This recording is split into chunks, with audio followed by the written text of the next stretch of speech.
So hello everyone, you guys watching Shivam Tiwari. आज का जो हमारा टॉपिक होने वाला है वो है Olympic women sport limited to biological females. अब मैं आपको इसके बारे में बताता हूँ कि 2028 के लॉस एंजलिस ओलंपिक में खेलों की दुनिया में ना एक अलग तरह का बदलाव देखने को मिलेगा, जिसमें आईओसी का मतलब है इंटरनेशनल, आईओसी का फुल फॉर्म है इंटरनेशनल ओलंपिक कम्युनिटी ने एक ऐसा ऐतिहासिक और बड़ा फैसला लिया है जो पूरे दुनिया में ना एक अलग किस्म का ना मतलब एक स्पोर्ट को एक अलग तरीके से आप देख पाओगे। ठीक है, आप ओलंपिक में महिलाओं की कैटेगरी में कौन सा खेल खेल पाएंगे और कौन सी महिला खेल खेल पाएंगे और कौन सी नहीं, इसके लिए ना एक पहले स्टार्ट हुई जिसका नाम है once in a life time sex test. अनिवार्य कर दिया है इस टेस्ट को लागू कर दिया है। आखिर क्या है और SRY जेन टेस्ट क्यों ट्रांसजेंडर एथलीट्स को अब महिला कैटेगरी से बाहर रखा जा रहा है, जो ट्रांसजेंडर एथलीट्स होता है ना उसको इस ओलंपिक से क्यों बाहर रखा जा रहा है, और वो कौन से 3 कैटेगरी होंगी जिसमें ये एथलीट जो ट्रांसजेंडर एथलीट्स जो जिसके बारे में बात कर रहा हूँ वो इसमें ना मुकाबला कर पाएंगे या खेल पाएंगे। तो स्टार्ट करते हैं।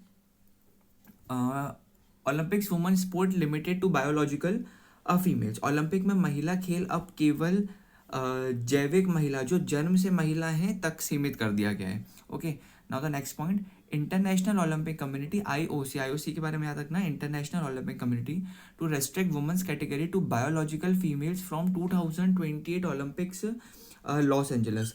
आईओसी ने अब 2028 के लॉस एंजलिस ओलंपिक से महिलाओं की कैटेगरी में केवल बायोलॉजिकल महिलाओं की ही एंट्री होंगी जो जन्म से ही फीमेल्स हैं। Decision announce under IOC president Christie Coventry.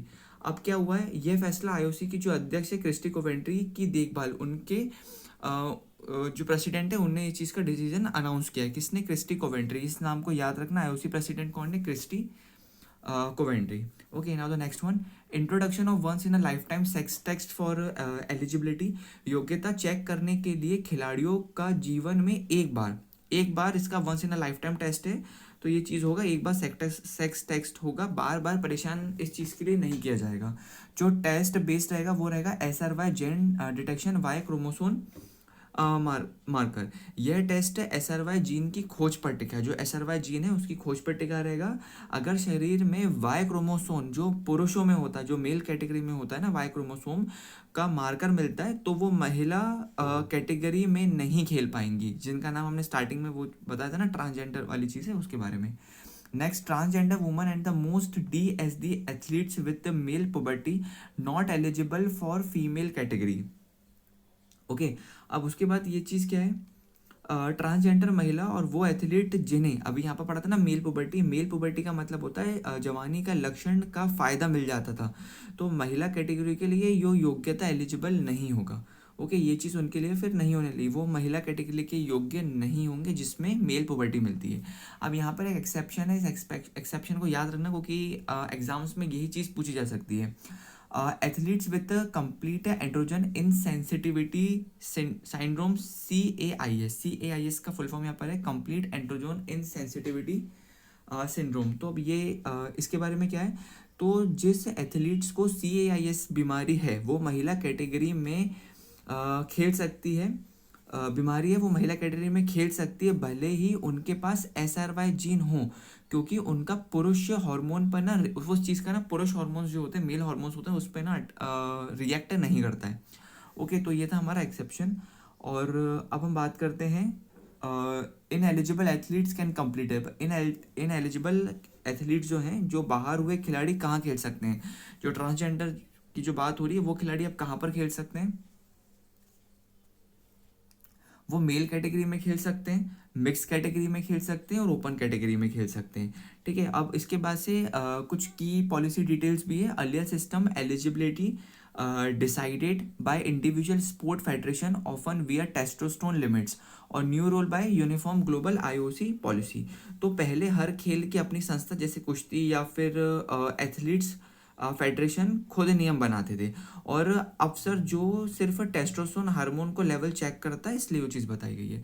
साथ में जो ये लिखा हुआ है ना, new rule uniform global IOC policy, अब पूरे विश्व के लिए आईओसी ने एकमात्र यूनिफॉर्म नियम बना के रख दिया है। ओके, और उसके बाद से ये रहेगा based on 18 month scientific review पे भी रहेगा कि यह फैसला 18 महीने की लंबी वैज्ञानिक रिसर्च के बाद लिया गया था। आईओसी फाइंडिंग के बारे में बात करते हैं। Male biology gives advantage. अब इसमें क्या होता है, जो मेल जेनेटिक्स है उसमें क्या होता है, उनको एडवांटेज क्या मिल जाता है, स्ट्रेंथ मिलती है, पावर मिलती है, बस कंपेयर टू मेल, जो मेल के पास रहता है सेम चीज़ उन्हें मिलती है। तो स्पोर्ट्स में ना उनको एक अलग ही एडवांटेज उनको देखने को मिल जाता है। अब ये चीज़ में भी एक चीज़ बोली गई है कि किस प्रकार के टेस्ट होंगे। टेस्ट मेथड्स लाइक सलाइवा, थूक, राइट, और मुंह की लार जो हो गया उसके बारे में बात कर रहा है। थीक स्वैब, गले के अंदर का भी ना एक कॉटन लेंगे, कॉटन को गले के अंदर तरफ डालेंगे, वहाँ के जो सेल्स होंगे ना उससे कुछ चीज़ का ये टेस्ट करेंगे। साथ में ब्लड सैंपल लेंगे, खून का टेस्ट लेंगे, खून का नमूना सॉर्ट ऑफ कह सकते हो उसको, वो चीज़ है। अब इसमें कुछ पॉलिसी भी बताइए।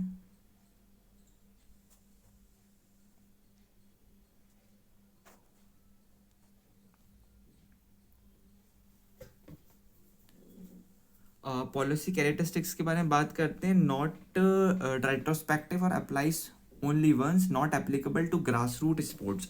अब ये क्या है, तो नॉट रेट्रोस्पेक्टिव का यहाँ पर ये मतलब है ये नियम पुराने जीते हुए मेडल्स पर लागू नहीं होगा। अप्लाइज ओनली वन, ये टेस्ट करियर में सिर्फ एक बार देना होगा। Not applicable to grass root sports, ये नियम छोटे लेवल या स्कूल लेवल के खेलों में लागू नहीं किया गया। साथ में ना कुछ इश्यूज भी होते हैं जो पास्ट कंट्रोवर्सीज पे भी रिलेटेड है, like Caster Semenya DSD case, Laurel Herbert trans athlete. अब इसके बारे में क्या था, तो साउथ अफ्रीका की एक धावक जिनके शरीर में कुदरती तौर पर पुरुष हार्मोन ज़्यादा थे, क्या नाम है, कैस्टर सेमेन्या डीएसडी केस के बारे में बात कर रहे हैं। उसके बाद से पहली ट्रांसजेंडर महिला जिन्होंने टोक्यो ओलंपिक में हिस्सा लिया था, लॉरेन हर्बर्ट। अब इसके बारे में कुछ और इम्पोर्टेंट पॉइंट्स पढ़ लेते हैं अबाउट आईओसी। फाउंडेड कब हुआ था, 1894। हेडक्वार्टर्स इसके कहाँ पर है, हेडक्वार्टर्स इसके हैं लुसाने स्विट्जरलैंड में, और वहाँ के प्रेसिडेंट कौन है, क्रिस्टी कोवेंट्री। ओके, अब जो टॉपिक मैंने आपको पढ़ाया उसी के रिलेटेड टॉप 5 एमसीक्यूज में जो एग्जाम्स में पूछे जा सकते हैं। From which edition of the Olympic Games will the new policy restricting the women's category to biological females be implemented? तो किस ओलंपिक खेलों में महिला श्रेणी को केवल जैविक महिलाओं बायोलॉजिकल फीमेल्स तक सीमित करने की नई नीति लागू की गई है? Los Angeles 2028। Now the next one,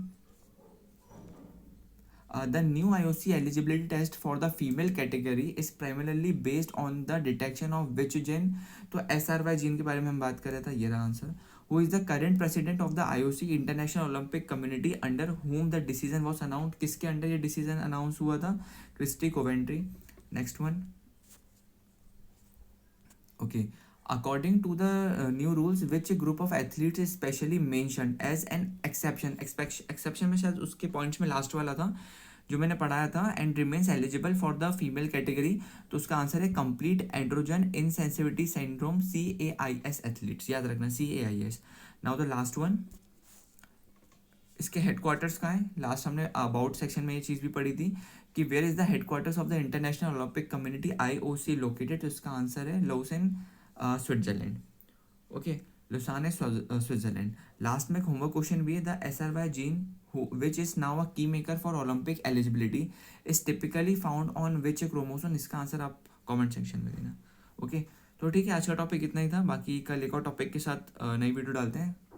तब तक पढ़िए, बढ़िया मस्त पढ़ते रहिए, और इस टॉपिक को अच्छे से पढ़ना, स्क्रीनशॉट ले लेना, तो रिवीजन भी आपका वहीं के वहीं होता रहेगा। बाकी टेस्ट तो मैंने लगा ही दिया है। तो मिलते हैं नई वीडियो के साथ, तब तक के लिए जय हिंद, जय भारत।